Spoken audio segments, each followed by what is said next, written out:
Lèvons-nous, unissons-nous et bâtissons notre cher et beau pays. Alléluia.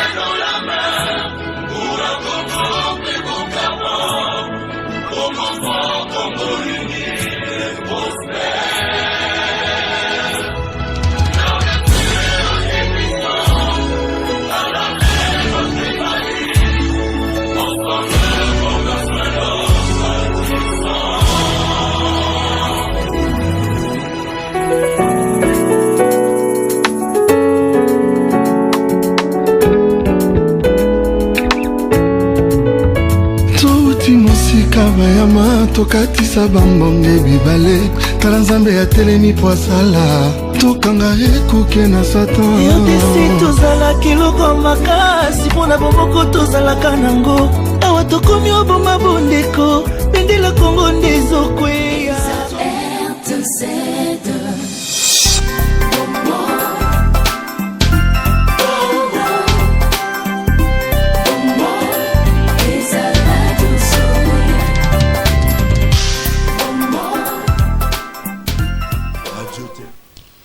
Voilà, mesdames et messieurs, chers téléspectateurs de la radio-télévision Zoé et vous aussi, chers auditeurs, vous qui nous suivez en modulation des fréquences, bonjour et bonne journée dominicale partout où vous nous suivez. Aujourd'hui encore, nous sommes là, dimanche 2 mai 2021. C'est toujours dans le cadre de votre émission Les Congo Mon Pays. Il s'agit d'une émission qui vous met au parfait de l'histoire de votre cher pays, la République démocratique du Congo. Le Congo Mon Pays, c'est votre émission. Aujourd'hui, nous allons parler d'une thématique vraiment hyper importante. Nous allons aborder l'histoire des alliances politiques et électorales en République démocratique du Congo. Je me répète, l'histoire des alliances politiques et électorales en République démocratique du Congo de 2006 à 2021, voulais-je dire. En quelque sorte, la Troisième République. En fait, la République démocratique du Congo, notre chère nation, notre cher pays, a connu beaucoup de turbulences en matière de politique et ainsi de suite. Mais ces alliances, ces accords, que ce soit sur les plans politiques et électoraux, ne peuvent pas passer comme ça. Il faudrait en fait intéresser toute la communauté. Et aujourd'hui, nous avons pensé d'aborder cette thématique qui est vraiment nécessaire. De ces accords notamment, nous allons voir l'alliance de la majorité présidentielle. Après ça, il y a eu les Front commun pour le Congo. Nous avons vu aussi la coalition Lamouka. La coalition Cash, Cap pour le changement. Nous avons la coalition FCC et Cash. Et en fait, aujourd'hui, nous avons l'Union sacrée de la nation. Pour en parler, chers téléspectateurs, nous recevons aussi ce plateau Monsieur Bonane Etombi Sanga, historien spécialiste des questions politiques. Il est assistant à l'IS Mbandaka, aussi secrétaire du département d'histoire, enseignant dans beaucoup d'écoles de la ville. Monsieur Bonane Etombi, bonjour.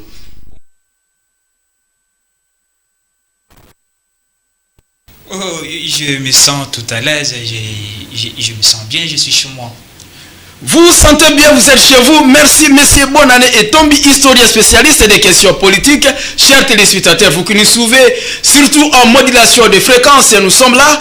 Avant d'aborder notre thématique, nous allons peut-être vous donner nos coordonnées, mais attention, comme je vous ai toujours dit, on n'a pas de temps pour répondre aux appels. Cependant, vous pouvez envoyer vos textos sur le numéro 085 45 19 130. Je répète, 085 45 19 130. Ou encore, Vodacom 081 77 66 300 081 77 66 300. Comme je vous ai toujours dit, vous pouvez poser vos questions avant, pendant ou après cette émission qui se passe chaque jour de dimanche. Et aussi la rediffusion c'est le samedi à partir de 21h. Vous pouvez contacter l'historien Junior Ifoufa, les journalistes, ainsi que les émissions, à partir de même le compte YouTube. Vous tapez Sema Junior Ifoufa, vous allez voir sur YouTube et aussi les réseaux sociaux. Comme les amis l'ont fait, il y a des questions qu'on va devoir répondre. Et je l'ai toujours dit aussi, que si nous choisissons les thèmes à aborder, ce n'est pas de nous-mêmes, c'est à partir des feedbacks que nous avons de certains de nos auditeurs. Ils nous proposent, pourquoi ne pas parler de, parce que c'est vous qui êtes les consommateurs de nos programmes. Monsieur Bonané Ntombi, nous revenons vers vous. Les choix de cette thématique, histoire des alliances politiques et électorales en République démocratique du Congo, de 2006 à 2021. En quelque sorte, c'est la troisième République. Mais la première question que j'aimerais avoir de vous est celle-ci, M. Bonani. Est-ce, pouvez-vous vraiment nous donner un aperçu général ou encore une vision panoramique de ces accords? Parce que je sais que la matière est vaste, mais ne fût-ce que de manière lapidaire, depuis la majorité présidentielle jusqu'à l'union sacrée de la nation aujourd'hui, M. Bonani. Merci bien pour l'accord de la parole. Le thème de notre émission est planché sur l'histoire des alliances politiques et électorales en République démocratique du Congo. Et cela va de 2006 à 2021, soit 15 ans. Je fais les devoirs de brosser de manière sommaire l'histoire des alliances politiques en République démocratique du Congo. La première alliance en République démocratique du Congo commence à la veille du deuxième tour des élections présidentielles législatives en République démocratique du Congo. Et quelques temps après, non, avant même le deuxième tour des élections présidentielles, on va créer une structure qui s'appelle l'Alliance pour la majorité présidentielle, en sigle, AMP en sigle. Et vous allez voir AMP qui sera muet en 2011 à la majorité présidentielle, MP, la majorité présidentielle. Et la majorité présidentielle va évoluer de la période qui va de 2011 à la période qui va à 2018. 2011, là, ce sont le début du deuxième mandat de Joseph Kabila. Exactement. Et en 2018, la majorité présidentielle va disparaître pour céder la place au Front commun pour le Congo, FCC. Et ça, c'est pour les camps Kabila, pro-Kabila. Et les opposants, je cite Jean-Pierre Bemba, Moïse Katumbi, je cite Martin Fayoulou, pour n'en citer que ceci, vont créer une coalition du nom de Lamuka, ou Réveille-toi en français. Et l'accord sera signé à Genève. 2 jours après, qu'est-ce qui va se passer? Les premiers jours d'abord, après l'accord qui avait institué la Mouka, Antoine Félix Tshisekedi va retirer sa signature à l'accord de Genval. Mais il serait accusé de trahison. Il a été accusé de trahison, en fait. Oui, vous parlez de la trahison, mais lui-même s'était expliqué. Il dit sa base sociopolitique n'était pas d'accord à ce que les choix soient portés sur les candidats Martin Fayoulou. C'est parce que les noms qui avaient été cités étaient soit les noms de Vital Kamerhe. Les noms qui avaient été cités, c'était le nom d'Antoine Tshisekedi.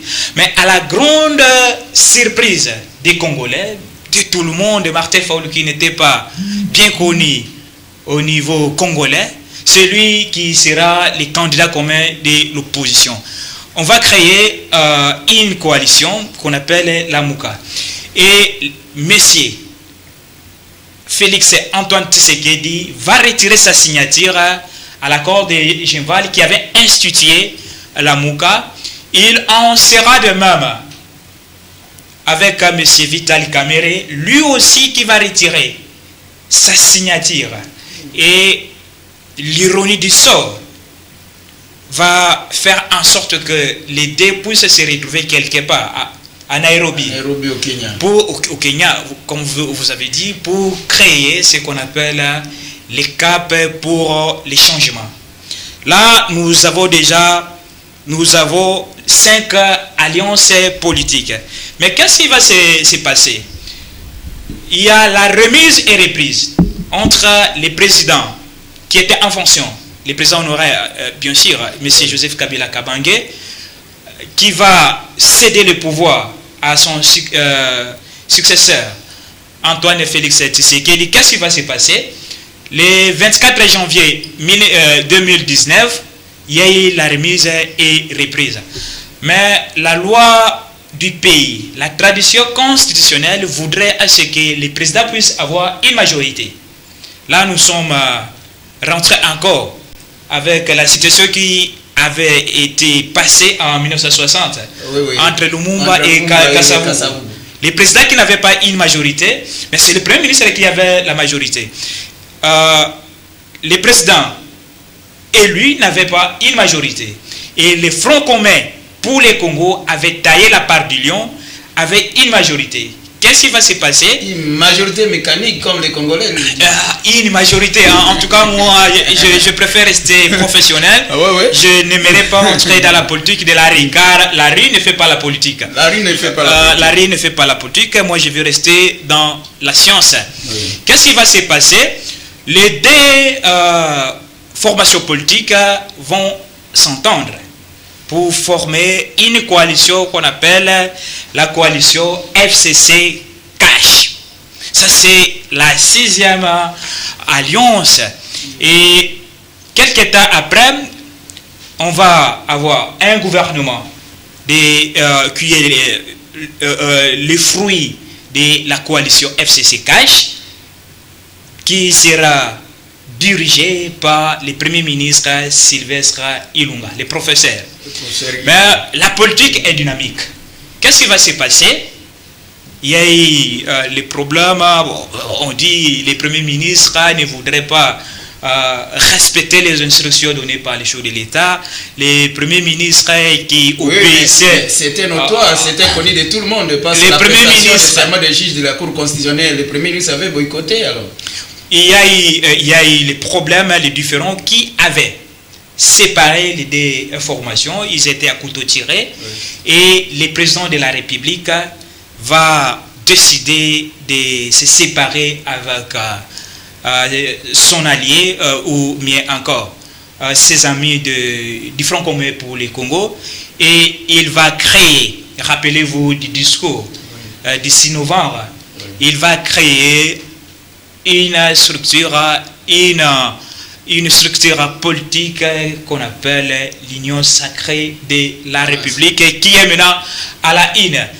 Voilà, de manière ramassée, l'essentiel de ce qui constitue l'essentiel des accords politiques et électoraux en République démocratique du Congo. Oui, merci de nous avoir présenté cet aperçu des alliances et accords politiques en République démocratique du Congo. Chers téléspectateurs, auditeurs, vous qui nous suivez, vous pouvez envoyer vos messages même sur WhatsApp. On est là, on peut les recevoir et expliquer quand nous avons des experts sur notre plateau. Monsieur Bonane Tombi, je ne sais pas, l'alliance pour la majorité présidentielle a existé. Pouvez-vous nous expliquer encore un peu plus et pouvez-vous nous en parler un peu plus? Ma question c'est de savoir quand, comment et pourquoi cette majorité avait-elle été créée et même par qui en était la très respectée, distinguée autorité morale. Oui, je fais le devoir de répondre à votre question. L'Alliance pour la majorité présidentielle, AMP en sigle, avait été instituée, avait été créée, avait été fabriquée pour donner la victoire au candidat Joseph Kabila Kabange. Rappelez-vous, en 2006, la RDC, qui était venue de la transition, avait organisé ses premières élections, que je considère comme générales, comme transparentes. C'est parce que Vous connaissez ce qui s'était passé. Oui, mais transparente de manière officielle. Mais oui. Nous avons vu Jean-Pierre Bemba grincer les dents en disant qu'on a volé les élections. Bon, en fait, ça c'est de manière officielle. Oui, moi je parle de ce qui était officiel. Hein. Je parle des élections de manière officielle. Et au premier tour, les candidats Joseph Kabila arrivent en tête et il sera suivi du candidat du mouvement populaire, du mouvement de la libération du Congo, MLC. Oui. Malheureusement, les candidats Joseph Kabila n'avaient pas obtenu la majorité absolue. Il avait obtenu la majorité relative et la majorité absolue voudrait quoi?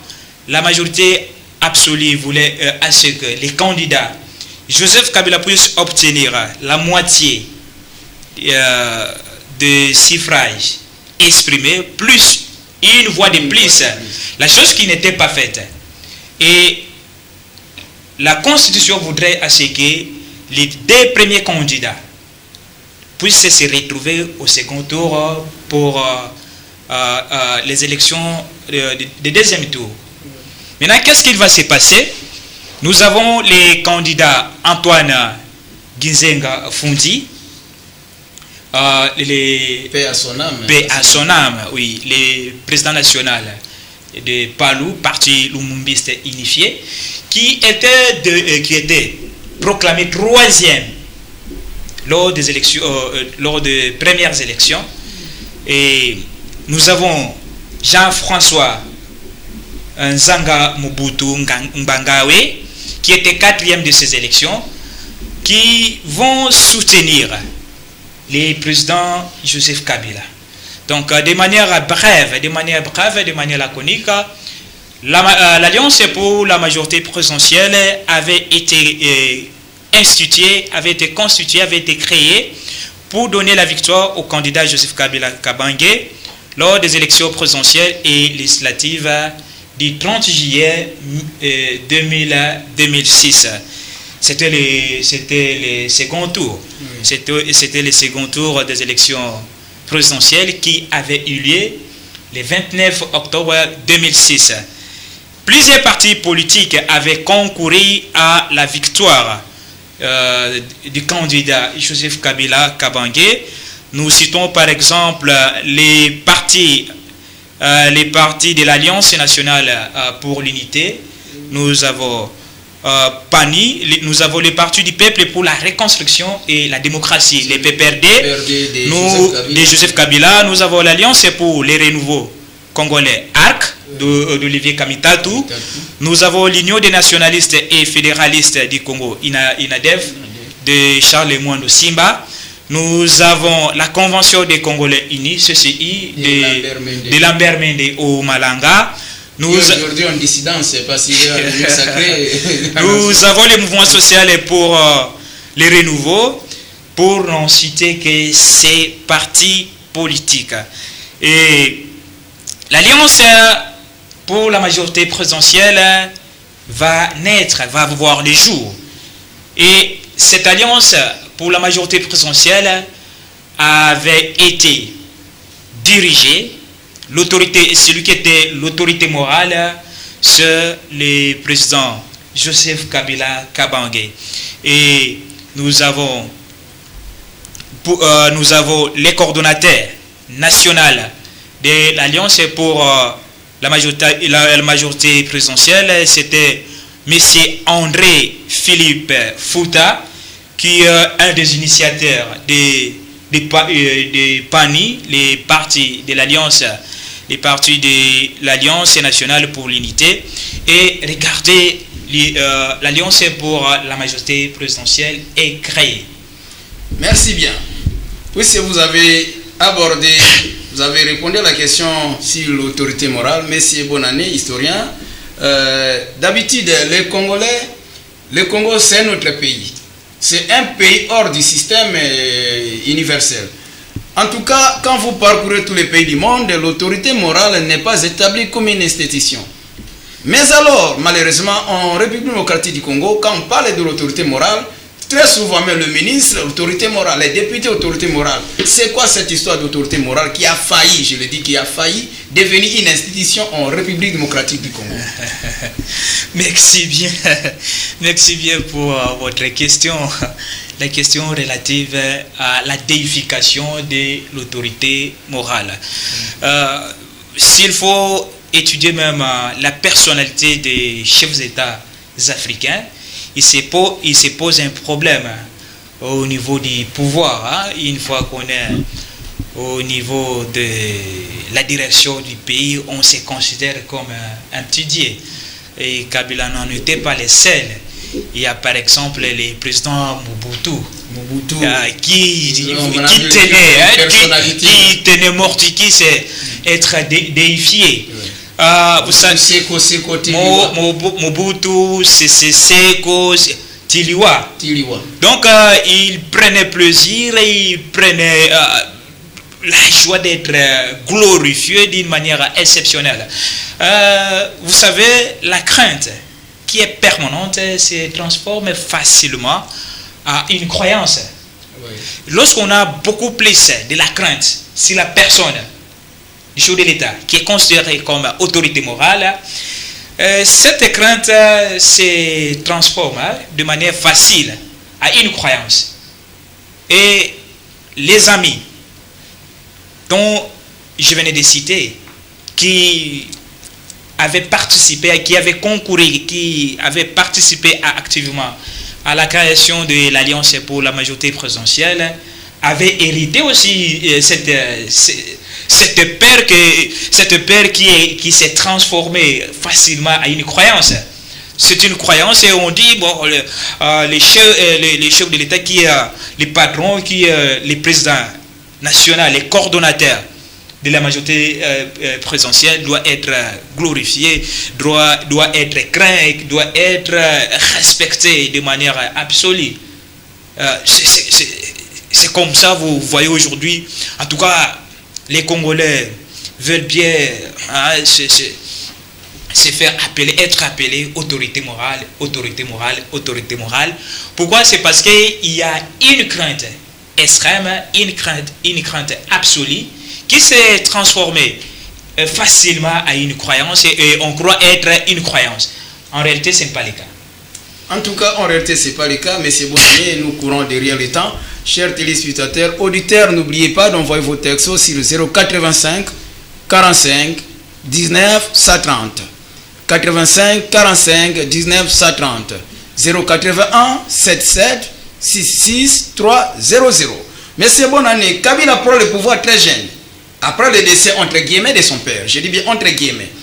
Au terme des accords de San City qui inaugure un régime imbécile, passez-moi le terme, un régime imbécile de 1+4. Soudain, ils mettent en place un conservatisme politique en France, où on l'a vu comme on voulait, ne pas le voir ses pouvoirs, et un conservatisme du pouvoir, ils gardent tout et maltraitant ses opposants, les forcer à l'exil, tout ça, les ONG, les ONG internationales, mais surtout Human Rights Watch, accusé Joseph Kabila de torture, surtout avec les tout-puissants services secrets des renseignements à l'ANR, avec Caleb Mouton. En fait, qu'est-ce qui justifierait ces rétropédalages de Joseph Kabila, ces changements de temps soudain, parce qu'il était vraiment trop amorphe, parce que nous savons le discours, il était trop amorphe là, mais finalement il devient un seigneur, il devient un lion, et qu'est-ce qui peut justifier tout ça? Merci bien, messieurs les journalistes. En tout cas, quand on parle de la science, je préfère rester dans la science et demeurer professionnel. Le Congo, notre pays, a connu 4 coups d'État. Je parle de 4 coups d'État et j'en connais le pourquoi. Quand est-ce qu'on peut parler d'un coup d'État? On parle du coup d'État lorsqu'on prend les pouvoirs en dehors des élections. Oui. Et vous connaissez les conditions dans lesquelles les Congolais, le président honoraire, Joseph Kabila, avait pris les pouvoirs. Son père, nous avions parlé lors de l'émission passée, avait été tué et on va décider qu'il prenne le pouvoir. Il a pris le pouvoir. Tout jeune là, il avait 29 ans. Il a pris les pouvoirs. Les premières années caractérisent bien la manière dont il était en train de se chercher. Il va se chercher, mais ça n'a pas été facile pour lui. C'est parce qu'il avait les opposants de taille. Qu'est-ce qu'il va se passer? On va se retrouver en Afrique du Sud. Il y a eu la conférence nationale souveraine qui avait demandé à ce qu'il reste au pouvoir, en entendant que les gouvernements mettent la main dans la poche pour organiser les élections. Là, je dis, il avait pris le pouvoir de la période allant.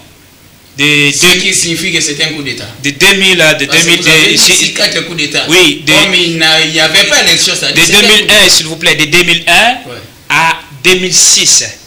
Cette période-là, c'est la période des coups d'État. Pourquoi nous disons que c'est une période de coups d'État? Je donne la définition qui est reconnue internationalement. Un coup d'État, de manière laconique, c'est le fait de prendre le pouvoir sans passer par les élections. Là, il n'était pas candidat, il ne s'était présenté à aucune élection pour être élu président de la République démocratique du Congo. Mais qu'est-ce qui va se passer? Nous avions parlé tantôt. Il se présente aux élections de 2006 en indépendant. Quand bien même qu'il était le président national du PPRD, mais il s'était représenté en indépendant. Le premier tour, il n'avait pas réalisé la majorité absolue et il sera aidé par les professeurs Bahati Lukwebo, par André Alain Atundu Liongo, par Olivier Kamitatu, par Jean-Claude Mouyambo Kiasa, par Lambert Mende Omalanga, Venal Tipasa, Chéribé Okende, Pierre Lumbi Okongo, André Philippe Fouta, Antoine Ginzenga Fundi, François Joseph Mobutu Mbangawe, pour former la majorité présidentielle. Et il va remporter les élections. Là, il est considéré comme le président issu d'une élection. Il est considéré le président de la République. Joseph Kabila de 2001 était différent de Joseph Kabila de 2006. Pourquoi? C'est parce qu'il avait la légitimité. Il s'est dit, en tout cas, je ne suis pas. Il devait se comporter autrement. Il se sentait tout naturellement. C'est parce qu'il avait mandat de la population. Il s'est dit, en tout cas, je suis différent. C'est parce que le pouvoir qu'il avait en 2001, c'était ce que j'avais appelé un conciliabile. Je peux dire un accord entre quelques Congolais. Mais cela n'avait pas engagé les peuples congolais dans son ensemble. Et voilà, en 2006, lorsqu'il sera élu président de la République démocratique du Congo, il va chercher à tout prix conserver les pouvoirs.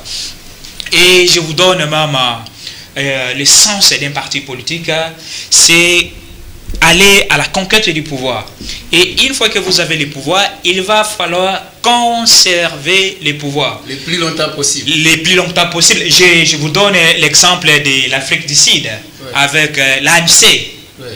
L'ANC qui avait pris les pouvoirs avec Nelson Mandela jusqu'à présent. Jusqu'à là, c'est l'ANC qui est au pouvoir. Dabombe qui est passé, Jacob Zuma. Aujourd'hui, nous avons Cyril Ramaphosa.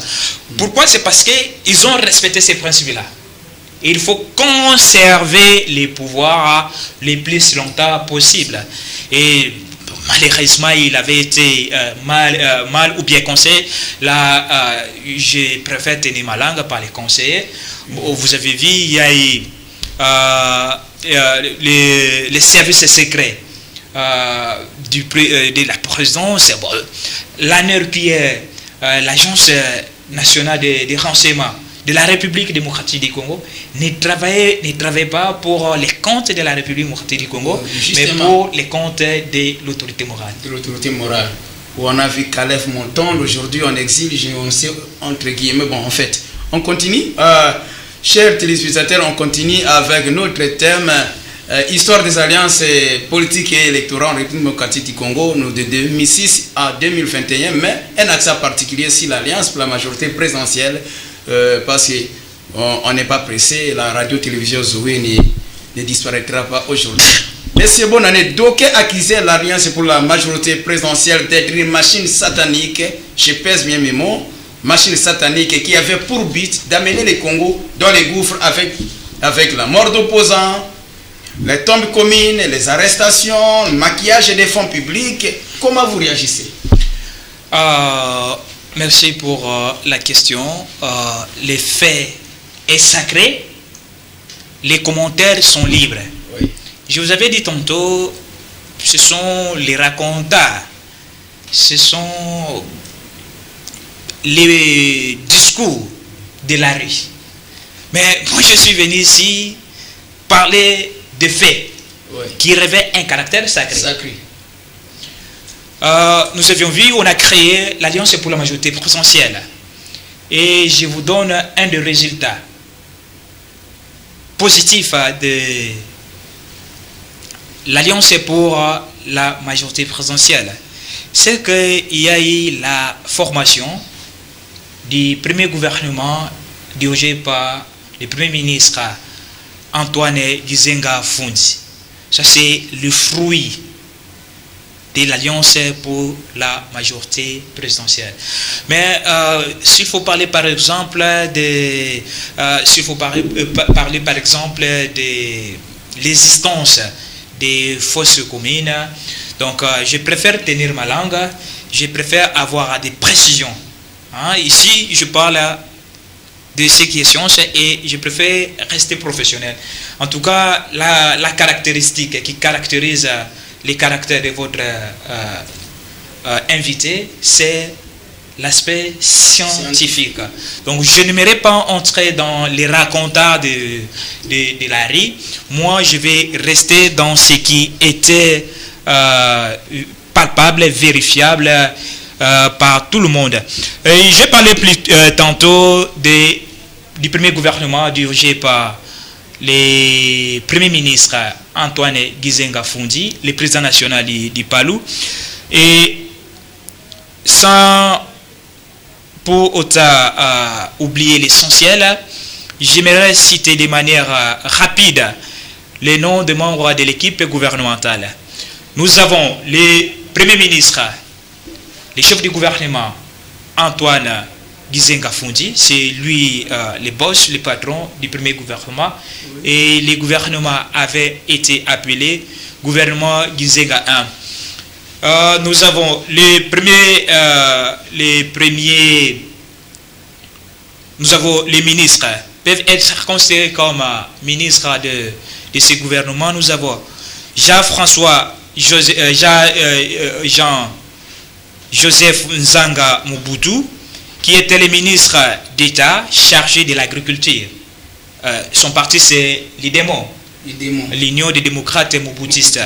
Nous avons Denis Kaloumé Numbi, ministre d'État, chargé de l'intérieur, décentralisation et de la sécurité, qui était venu du PPRD. Nous avons Mboussa Nyamwesi, ministre d'État, chargé des affaires étrangères et de la coopération internationale, de RCD KML. Nous avons Sylvain Ngambu Chumbu, ministre d'État chargé de l'enseignement supérieur et universel, université allais-je dire, et son parti politique c'est les Palou. Nous avons Pierre Lumbi au Congo, ministre d'État chargé des infrastructures, travaux publics et reconstruction du MCR. Nous avons Koulou Mitomba Kilombo, ministre d'État, ministre d'État près le président de la République du PPRD. Ce sont les ministres d'État. Oui. Au total, nous avions 6 ministres d'État. Ça va? Le gouvernement Gizenga 1. Et parmi les ministres d'État, nous avons une ministre en la personne et une femme qui était ministre en la personne de son excellence Nkulu Mitumba Kilombo. Les ministres, nous avons Godefroy Mayombo Mpene Ngassie, ministre près les premiers ministres qui étaient du Palu allais-je dire. Nous avons Chikez Diemou, ministre de Défense nationale et des anciens combattants qui étaient du PPRD. Nous avons Georges Missaï Boka, ministre de Justice et Palou. Olivier Kamitatou Etou, qui était ministre du Plan. Son parti politique, c'est les Forces du Renouveau. Nous avons Ignace Gata Mavinga, ministre national de l'intégration régionale, PPRT. Nous avons le ministre Athanas Matenda, ministre des Finances, Alliance pour la majorité présidentielle. Nous avons le ministre Adolphe Mouzito, qui était chargé du budget. Son parti politique, c'est les Palou. Qui finira aussi à devenir Premier ministre. Nous avons une ministre de la province de l'Équateur, Janine Mabunda Lioko, ministre des portefeuilles. Son parti politique, c'est les Palou. Nous avons Sylvain Joël Bifila Tsamwela, ministre national de l'économie nationale, qui était du PANI. Nous avons Toussé Tilombo, ministre de l'information, presse et communication, PPRD. Nous avons ministre Simon Bosso, Kiampoutou, ministre de l'industrie. Son parti politique, c'est les forces directes. Je vois que la liste est longue. La liste est longue. À force de beaucoup citer l'État, aussi nous presse. Je ne sais pas, M. Bonane, avant d'aborder la dernière question, parce que l'État nous presse, ça c'est l'histoire du Congo. Oui. Vous êtes historien. Vous donnez cours aux étudiants à l'ISP Mbandaka, aux écoles. Mais pourquoi ne pas enseigner ces choses aux élèves? Tout dépend du législateur congolais. Et si le législateur ne prévoit pas, quel plaidoyer pouvez-vous faire en ce sens? La présente émission, c'est une émission qui se veut être scientifique. Ouais. Ce n'est pas une émission à caractère politique. C'est une émission à caractère scientifique. Oui, comme ça nous condamnons même les récupérations politiciennes ainsi de suite. Exactement. Ici, nous sommes en train de parler de la science. Et nous sommes en train de crier si fort à toutes les autorités, tant provinciales que nationales, qui aimeraient bien nous écouter. C'est l'histoire de notre pays et il va falloir insérer ça dans les programmes nationaux des cours de l'histoire. Et ça sera un point beaucoup plus important.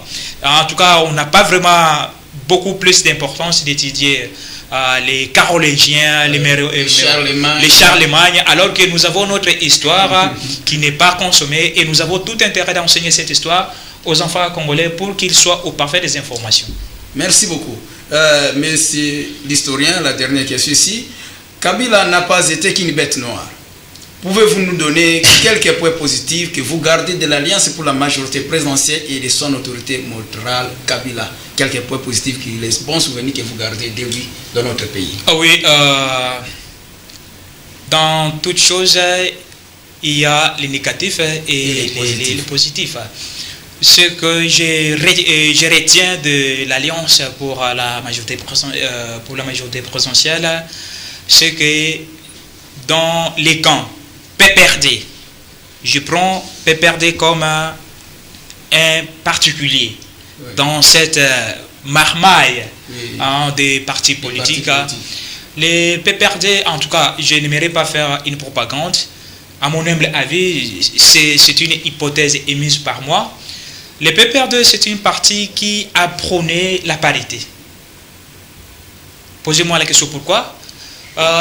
Nous avons les gouvernements composés de 60 personnes. Et j'ai fait la synthèse des partages des postes. Vous allez voir les PPRD qui va rafler 22 ministères sur les 60 ministères. Et dans les 22 postes ministériels représentent les 36,6% de l'essentiel du corps gouvernemental.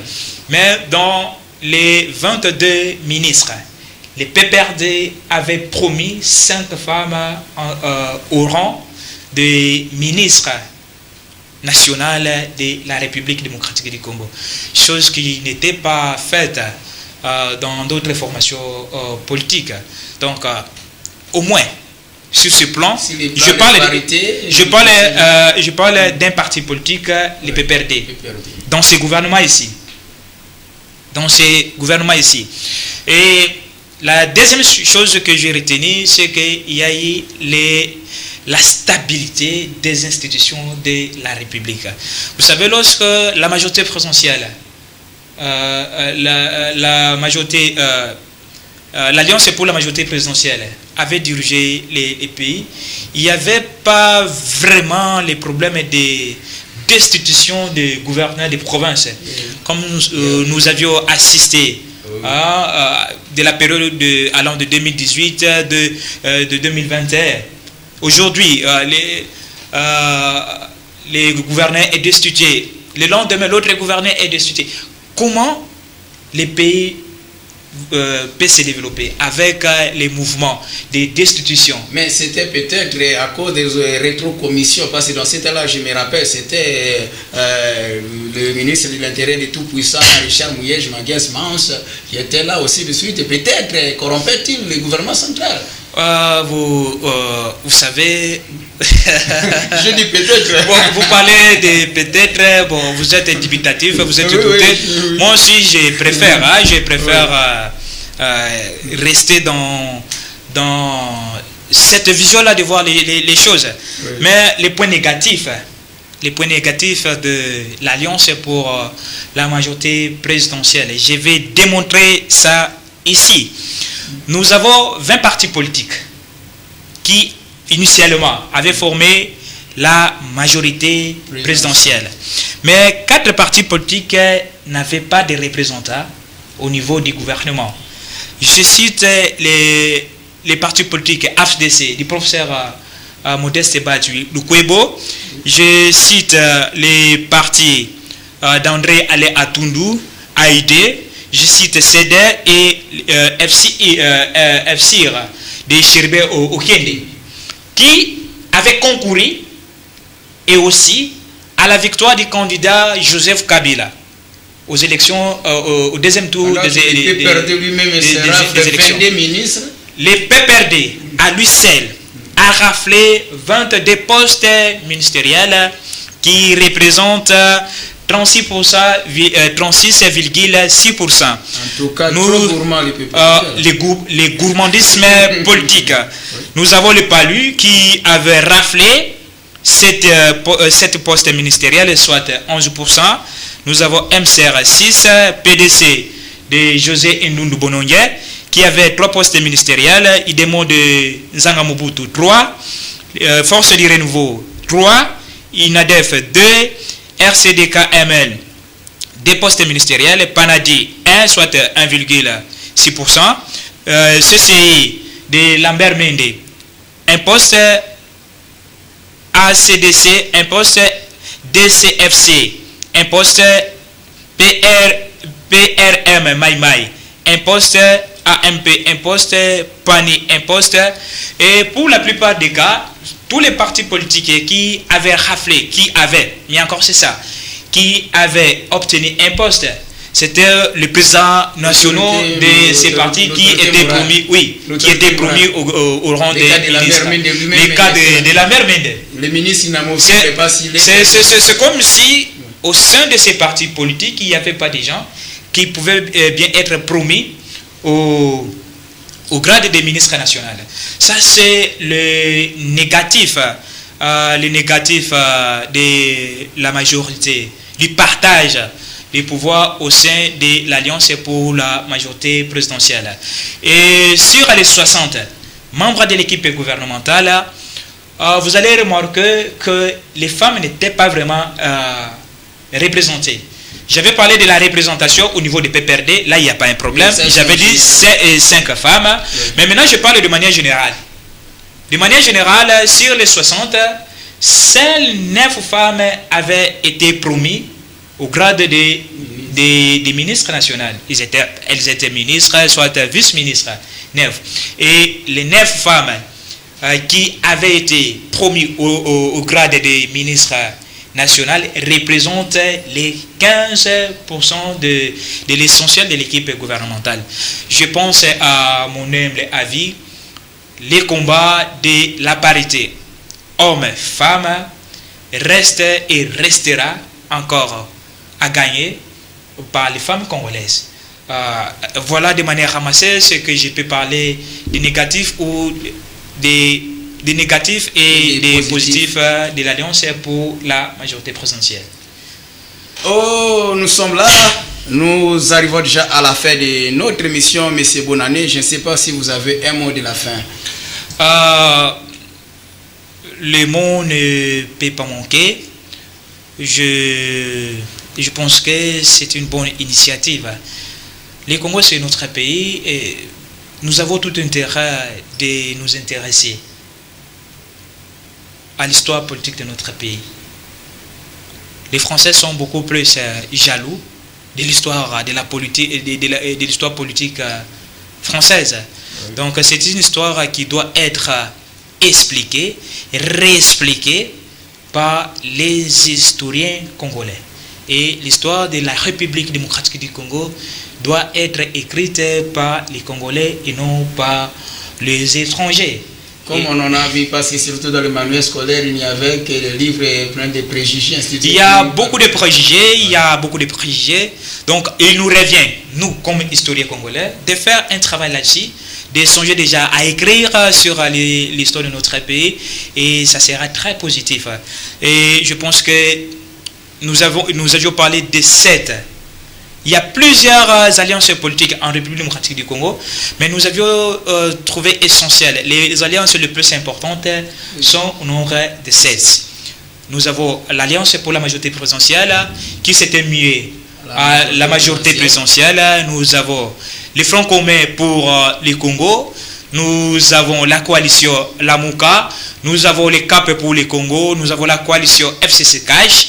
Et aujourd'hui, nous avons les phénomènes Union sacrée de la République.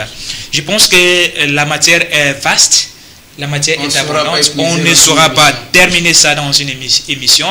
Je pense, Inch'Allah, comme disent les musulmans, si on peut avoir le temps, nous pouvons continuer, parler du Front commun pour le Congo, parler de la coalition Lamuka, parler de la coalition Cap pour les changements, parler de la coalition FCC Cash, jusqu'à parler même de la division de cette coalition et parler de la naissance de l'Union sacrée.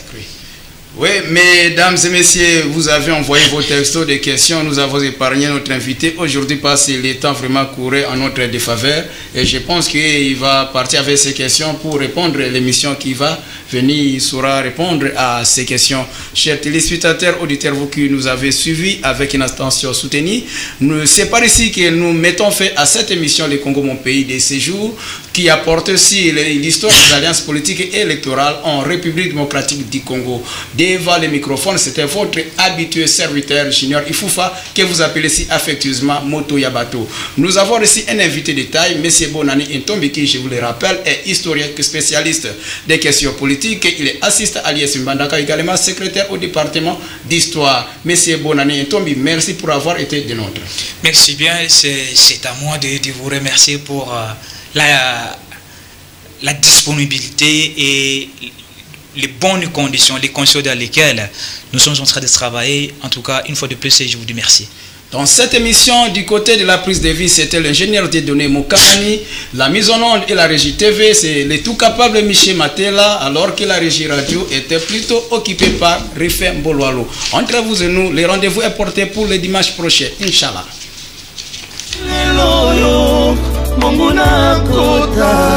Apanza fondation totonga elongo Kongo ya lelo esengilisanga topesana maboko totonga elongo